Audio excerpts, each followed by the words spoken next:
Favourite Gen Xer is not the bloke hosting the show, it's the bloke talking to the guy hosting the show. The whole point is it's a strange way of saying hello to Dave Rubin, one of our mates in the United States and the Freedom State. How are you, my friend? I'm fine. I'm a little confused by that intro. You are a Gen Xer too. I do host a show, not this show. We'll just see what we can do here. Yeah, correct. All right. Well, let's best forget the intro. I apologise. So Disney came up with a thing called the Wheel of Privilege. Apparently it was something for their staff, but what the hell is the Wheel of Privilege? Paul, if the woke Disney movies are not enough, they have decided to incorporate wokeism into every part of their company. Every employee must be hired based on skin color and gender and sexuality and all that. And you can guess what the Wheel of Privilege is. And when you spin the wheel, you can figure out how privileged you are. And if you're privileged, I don't know, does that mean you get a smaller portion at lunch?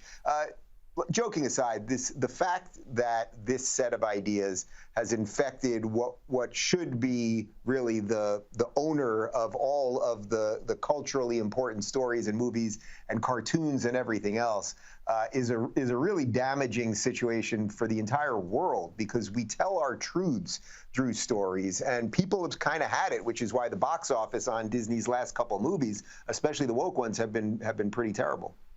Well, and I've got mates who just have got rid of the Disney Plus app. They don't watch the movies anymore. They're overtly trying to send a message back up to the company. Look, I have to break up with you until you change your act. And it is really the only thing that's going to get them to change their act is we don't want them to go broke because of their rich storytelling history, right? But we do want them to realise that they can't just take for granted that they've got the world's kids.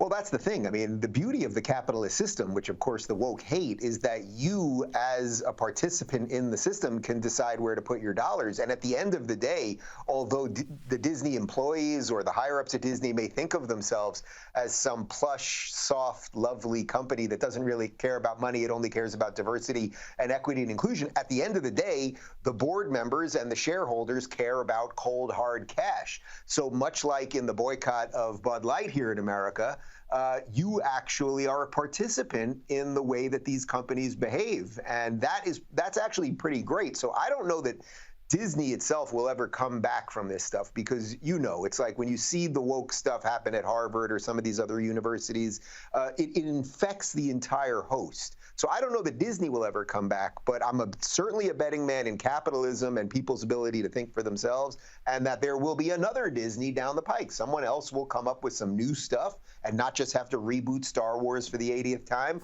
and not just take Snow White and make her genderqueer or whatever they're doing to her now. Yeah, correct. Something. Now, Korea, what is it? How do we pronounce her name? I always get this wrong, right? Which is Karine Jean-Pierre, right? Yes. All right. So this is the White House spokesperson. Let's be polite here. She's a diversity hire, and she's terrible at her job. Every time things get tough, she's reading, looking for the serious things. Whenever there's a serious event, they sort of push it to one side, and a national security spokesperson ends up talking. And that would be proven by her most recent nonsense about the troops that were killed this week. Obviously, our deepest condolences go out, and our heartfelt condolences go out to the families who lost three folks who are military folks, who are brave, who are always fighting, who are fighting on behalf of this administration. Yeah, it's funny because I used to like making fun of her, and it was just sort of easy, and now I've come to sort of respect the fact that they hired her in the first place, because yes, she was a diversity hire. She happens to be a black lesbian. She's clearly not qualified to do this job. It's an important job to be the press spokesman for the White House, to be able to communicate the ideas of the White House. But in this case, there were these 3 soldiers killed in Jordan by a drone, about 30 other soldiers injured, and she fumbled through this talk and basically said that they gave their lives for the administration.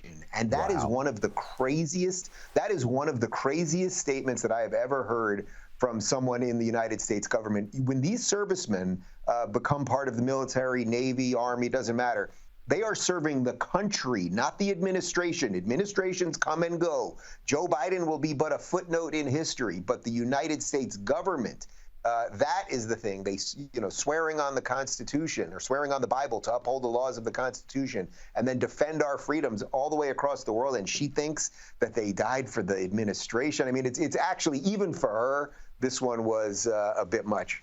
Thank you, Dave. We'll see you, of course, on the Rubin Report on Rumble and all over the place. And we'll see you here next week as well. Thanks, mate. Good to see you, my friend.